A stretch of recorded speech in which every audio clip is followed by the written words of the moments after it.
பார்த்துதான் எங்க கட்சிக்கு கெட்ட பேரை உண்டு பண்ணணும்னு இது மாதிரி ஒரு சதிகார கூட்டம் கிளம்பி இருக்கு. பிஞ்சு ஒரு வாரம் ஆச்சு. நிறைய பேர் இங்க என்ன பண்றாங்கன்னா ஒரு தப்பு பண்ணோம்னா நாங்க திமுகன்னு போய் சொல்லிடுறாங்க. என்னங்கய்யா இப்ப தமிழ்நாட்டுல டாஸ்மாக் கடை இருக்குல்ல, அது வேற மாநிலத்தோட கடை.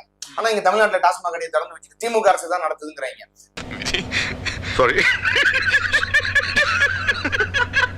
வேறு மாநிலத்திலிருந்து வந்து இங்க மலையை வெட்டிவிட்டு திமுக தான் மலையை வெட்டுதுன்றாங்க.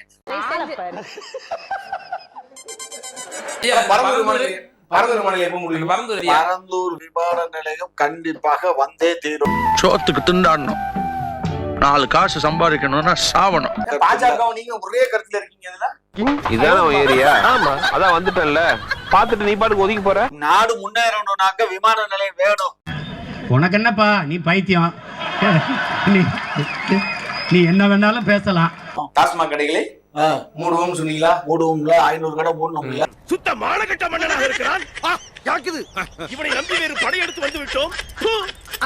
அதேதான் ஆட்சி முடிய போகுது. நாங்க ஆட்சி முடியறதுக்குள்ள இன்னொரு 500 கடையோ 1000 கடையோ மூடுவோம். ஏன் அவசரப்படுறீங்க? தூக்கி நிக்குது. ஆவின்ல பால் இருக்குல்லங்கய்யா, ஒரு நாளைக்கு எத்தனை லட்சம் லிட்டர் பால் வந்து ஆவின்ல விற்பனை ஆகுதுல? 40 லட்சம்.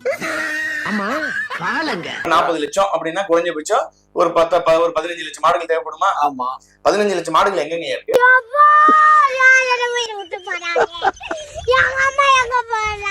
நாங்க தான் நல்ல பால் தர்றோம்டா, பியூர் பால் கொடுக்குறோம். பியூர் பாலா இல்ல கெமிக்கல் பாலா?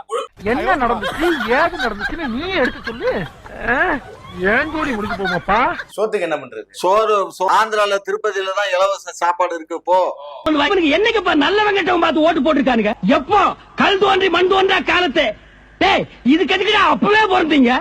ராசப்பா, இவரை திருத்தவே முடியாது, இவரை திருத்தவே மாட்டாங்க. வாங்கிட்டு போறோம். அப்ப எவனும் உழைச்சி சம்பாதிச்சு அவன் சோறு வாங்குற அளவுக்கு வக்கற்ற நிலையில அதாவது திரு சீமான் சொல்றாரு, நான் வந்து வாங்கக்கூடிய கெப்பாசிட்டியை தமிழர்களுக்கு உண்டாக்கிடுவேன், சுயமரியாதை ஊட்டிடுவேன்.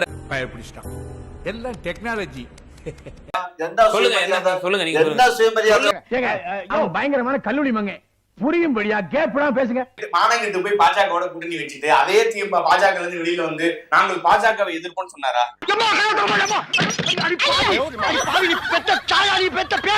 உள்ள வச்சு நாயா அடிக்கிறா, ஏண்டி வெளியிட்டு வேடிக்கை அடி பாக்குறேன். உங்களுடைய நிறைவான கருத்து இதுதான் திராவிட மாடல் ஆட்சி, இதுதான் திமுக ஆட்சி.